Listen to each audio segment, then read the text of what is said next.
bataille bien réelle se prépare à Washington. Charles Dahan, figure de la diaspora marocaine, mène une nouvelle offensive, non plus sur le Sahara occidental, désormais reconnu comme marocain par l'establishment américain, mais sur le Sahara oriental, spolié par la France et offert à l'Algérie comme un cadeau empoisonné.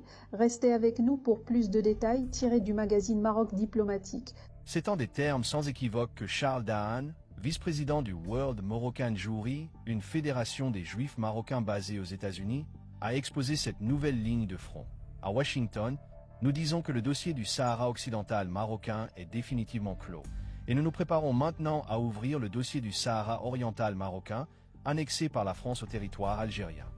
Une déclaration qui, derrière son apparente provocation, s'inscrit dans une logique géopolitique calculée, nourrie par les récents succès diplomatiques du royaume dans la bataille du Sahara marocain.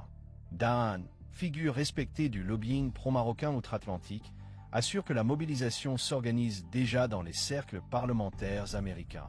L'importance de la question du Sahara oriental pour les Marocains est largement sous-estimée par la classe politique américaine, affirme-t-il, estimant que ce pont de l'histoire coloniale reste trop souvent occulté dans les analyses occidentales.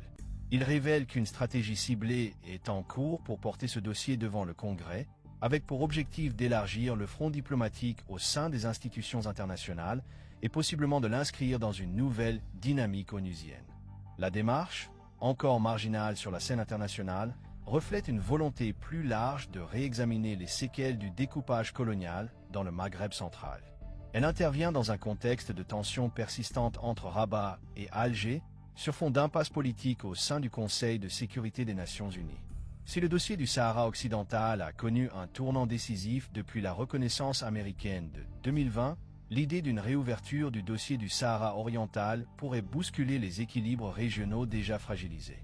En portant ce sujet à l'agenda diplomatique américain, le World Moroccan Jewry tente de repositionner le débat territorial dans une lecture historique globale, arguant que la question du Sahara marocain ne saurait être traitée à géométrie variable.